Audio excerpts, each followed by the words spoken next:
Bonjour à vous tous et à vous toutes, mes amis youtubeurs, blogueurs, réseaux. Je parle dans cette vidéo de ce que nous appelons les prescriptions de tâches. Mon patient, votre patient vient, arrive, on a vu l'anamnèse en transgénérationnel. Puis, en fait, on va vous parler ensuite, toujours en mode conscient, avec le petit cerveau, notre conscient, qui sert bien là, dans ces cas-là. Donc, je vais lui donner des prescriptions de tâches. C'est impératif. Et ça, je veux bien insister là-dessus et je vais vous dire pourquoi, l'importance, le bien fondé. Parce que les gens, quelle que soit la raison pour laquelle ils viennent en hypnose, et vous savez que c'est la chance d'être comme un grand éventail très ouvert, très varié, perte de poids, arrêt du tabac, allergie, phobie, dépression, insomnie, que sais-je, ou pathologie lourde ou que sais-je, les gens, ils veulent rien foutre. Ils veulent un miracle de Lourdes. Ils aiment le coup de la baguette magique comme ça. C'est pour ça qu'ils aiment le Reiki et aussi le magnétisme. Parce qu'on y va, on s'allonge sur la table et basta, quoi. Si on veut faire ça, on fait un massage, par exemple. On fait du wetsu, on fait... Mais c'est pas comme ça que ça marche dans la vie. Ça se saurait s'il y aurait la queue chez quelques-uns. Non, ce qui marche, bien sûr, l'hypnose, c'est de l'or en barre, c'est puissant, c'est extraordinaire, parce que ça va reprogrammer votre inconscient et tout, à condition que vous soyez participatif. Je dis toujours, faut mouiller la chemise, faut transpirer. Moi, je dis toujours, j'aime pas les feignants. Et c'est vrai. Et ce qu'on vous demande, c'est d'acter dans la matière. C'est pour ça que prescription de tâches, c'est vraiment le mot qu'on apprend en hypnose. Et j'aime ce mot de acte psychomagique utilisé par Jodorowsky, qui est ce grand maître que j'admire beaucoup. Et en fait, il faut acter. Donc, je donne des devoirs, des prescriptions. Évidemment, il faut être réaliste. C'est-à-dire, les gens, ils bossent beaucoup dans la vie, ils ont des enfants, beaucoup d'occupations et tout. Donc, point trop d'infos, trop d'infos tue l'info. Si on donne trop, ils sont dégoûtés, découragés. Mais il faut donner juste. Alors, je vais vous expliquer ce que je fais. Mais je veux juste ouvrir une parenthèse, ça c'est mon cerveau droit dégoulinant. Mais j'ai eu une discussion avec une amie, Sylvie, qui se reconnaîtra peut-être. Elle disait, Carole, il y a eu l'ère de la foi, l'ère de la religion, en fait, historiquement, où les religions, vous savez, c'était surtout l'opium du peuple et la puissance, on devait payer des indulgences et tout ça. Bon, elle maîtrisait tout, elle dominait tout. Puis, à cette ère des religions, de la foi, je ne sais pas si c'est le bon mot, mais des religions, il y a eu l'ère de la science. Il y a eu siècle des Lumières, et puis il y a eu le début du 19e siècle, la machine, la locomotive, le début de l'automobile. Il y a eu l'ère de la science. Et elle dit, on est aujourd'hui dans l'ère de la magie. Et c'était intéressant, je trouvais, sa discussion. Elle dit, l'ère de la magie, c'est que les gens, ils veulent un coup de baguette magique, c'est-à-dire qu'il n'y a jamais eu autant de mages, alors magie blanche ou magie noire, mais on va commander des travaux. On va payer quelqu'un pour un rituel d'abondance, de succès, pour un rituel d'amour et de rencontre et tout. Plutôt que de transpirer, de faire des actes psychomagiques créatifs et tout, qui vont vraiment la penser et amener, on va payer quelqu'un, assez cher d'ailleurs, pour faire ce rituel et tout. Voilà, aujourd'hui, mais c'est pas comme ça. C'est pas comme ça. Si on veut que ça marche, il faut acter, acte psychomagique. Donc, je donne 2 types de prescriptions de tâches, j'avoue. Je donne une liste plutôt soft, je dirais légère, soft, pour le tout venant, pour tout le monde. Et je vais apprendre aux gens à faire un mantra mode d'emploi. Je me libère, je suis libre, je suis libérée. Si c'est une addiction, je, verbe au temps présent, et ce que l'on veut. Je suis sereine, je suis en paix. J'ai confiance en moi, j'ai confiance en ma valeur, j'ai confiance en ma capacité. J'ai de la valeur, je suis quelqu'un de bien. Je réussis ce que j'entreprends. Je m'épanouis, je me réalise. Je suis en pleine et parfaite santé, je suis guérie. J'aime et je suis aimée en retour. J'accepte d'aimer et d'être aimée en retour. Je suis heureuse, je mérite d'être heureuse, j'accepte d'être heureuse. J'aime l'abondance, j'accueille l'abondance, j'accepte l'abondance, je mérite l'abondance, par exemple. C'est des exemples pour vous inspirer. Bref, la personne choisit le mantra qui lui correspond dans l'instant T, là où elle en est, à son développement de sa vie, dans cet instant. Mantra que vous allez dire 3 fois, parce que 3 fois pour intégrer l'information, et le matin, le midi, le soir, si vous voulez, 3 fois dans la journée, 3 fois 3, 9. La pensée, on pense bien ce qu'on veut, la répétition fait engrammer dans le corps. Pendant 4 semaines, 28 jours, hein, c'est 21, vous savez, mais moi je suis exigeante, qui peut le plus, peut le plus. Donc si on ne tient pas le cap, si on dit une fois son mantra, c'est bidon, ça sert à rien. On a le mantra 3 fois dans la tête, à haute voix, ou tu l'écris sur un papier et tu le dis dans la journée. Première chose.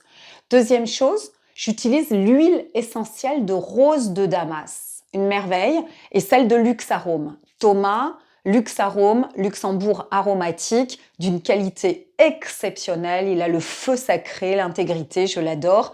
Vous commandez sur Luxe Arôme. Rose de Damas à 35 €, tout petit. Évidemment, je vais la mélanger avec une huile neutre. Jojoba, argan, calendula, amande douce. Je mets 7 gouttes, 10 gouttes d'huile de rose dans ma plus grande bouteille de 100 ml d'huile neutre. Et ce petit mélange, je vais le passer minimum syndical pour les Parisiens pressés, le cœur, chakra cœur central, plexus solaire, le hara des arts martiaux, 3 doigts en dessous de ton nombril, ok, zone médiane centrale, hein, les chakras, les portes d'entrée énergétiques. Tu passes là, tu frottes bien pour pas tacher tes vêtements. Optimal pour les hommes, surtout là. Les femmes, partout, partout. Bien sûr que c'est un baume et un massage et ta peau sera douce, hydratée, souple, mais c'est bien plus que ça, comme tout ce que je donne. C'est bien plus subtil et symbolique. L'huile essentielle de rose est l'énergie mariale, l'odeur de l'âme. J'ai appris ça avec Marie-Lise La Bonté. Et c'est un massage de ton corps, oui, un massage de ton âme. Tu prends soin de toi, tu caresses ton âme, tu prends soin de ton âme, tu te réalignes pour être dans ta lumière, ta vérité, ta puissance. Pendant 4 semaines, c'est sublime. Et puis, je fais prendre un jus de citron pressé, demi-citron ou entier, que tu mélanges à de l'eau ambiante, tiède, chaude, jamais glacée. Hein. Verre d'eau avec jus de citron, sauf si tu as mal à l'estomac, ulcère ou problème d'estomac. Seule condition, on n'en prend pas. Sinon, ça va baisser ton taux d'acidité. Nous sommes bourrés d'acidité, les médocs, la clope, le stress, la vie. Et cette petite cure de jus de citron te baisse naturellement l'acidité. L'acidité est un poison sournois, ça plombe le moral et tout. Donc, ça fait un bien fou. Pendant 4 semaines. Ça, c'est concret, ça change un peu ta zone de confort, ta quotidienneté, tes habitudes, et ça fait du bien. Mantra, petit massage à l'huile de rose et le jus de citron. Après, je fais des exercices au cas par cas en fonction. C'est la technique des bonshommes allumettes, par exemple, que tu vas trouver sur le blog de Carole Jehan, avec la vidéo faite en Bretagne, très pédagogique. C'est le scénario de Ho'oponopono, le PDF que j'ai mis, un scénario à faire symboliquement, avec en face de toi une chaise vide, un fauteuil, et la personne avec laquelle tu as des conflits, des difficultés relationnelles. Hein. Tu le fais tantôt dans ton rôle, tu écoutes, et tantôt dans le rôle de l'autre qui te demande pardon. C'est un espèce de nettoyage, de purification karmique, vie antérieure et tout ça. Ça va bouger les lignes. Ça, j'utilise beaucoup, beaucoup.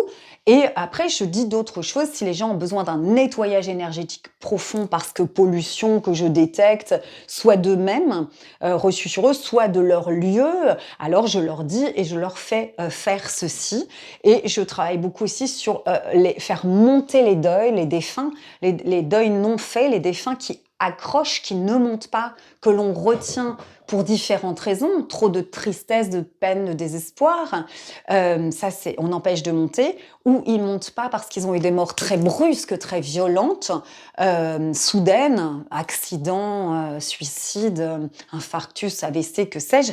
Les morts brusques, les âmes ont beaucoup de mal à monter, ou quand le karma des gens n'était pas bon, les âmes ne montent pas. Et c'est pas bon que ça accroche, pas bon, pas bon. Il faut que l'âme monte, s'élève et ascensionne dans la lumière et l'amour inconditionnel, et pour eux qu'ils soient merveilleusement bien, et pour que vous autres soyez merveilleusement bien aussi. C'est éminemment libérateur et important.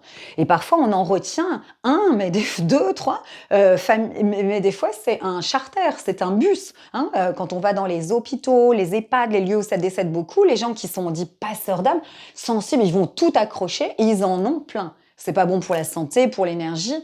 Donc j'apprends à faire monter, passer, j'explique bien. Si ça vous intéresse, vous me contactez en privé, je vous donnerai la petite prière, hein, le rituel à effectuer. Ça, ce sont voilà, les prescriptions de tâches. Et j'aime aussi faire des actes, comme des lettres à l'univers, je dis des lettres de pardon, de pacification à l'univers, où on va se délester, se décharger des erreurs qu'on a commises, voilà, des bêtises, des erreurs, des choses, on va les noter. Cette lettre, vous allez la brûler, ok? Et si vous pouvez, dans un monde idéal, on la met dans la terre, on l'enfouit dans la terre. Et ensuite, quand on se débarrasse de quelque chose, voilà, on va me faire une offrande à la terre. Vous pouvez mettre une pièce ou une petite pierre, mais idéalement, si c'est dans un jardin ou quoi, mettez une pomme, mettez un fruit, pas un agrume, mais un fruit, parce que ça va nourrir la terre, va avoir de l'engrais, les oiseaux vont pouvoir venir. Donc, on fait toujours une offrande à la terre quand on se défait des lestes de quelque chose, ou même si on brûlait pour faire une demande, on fait toujours une offrande. Ça, ce sont des actes matériels, concrets, éminemment puissants et suivis d'effets. Je vous félicite de les faire et merci de votre écoute.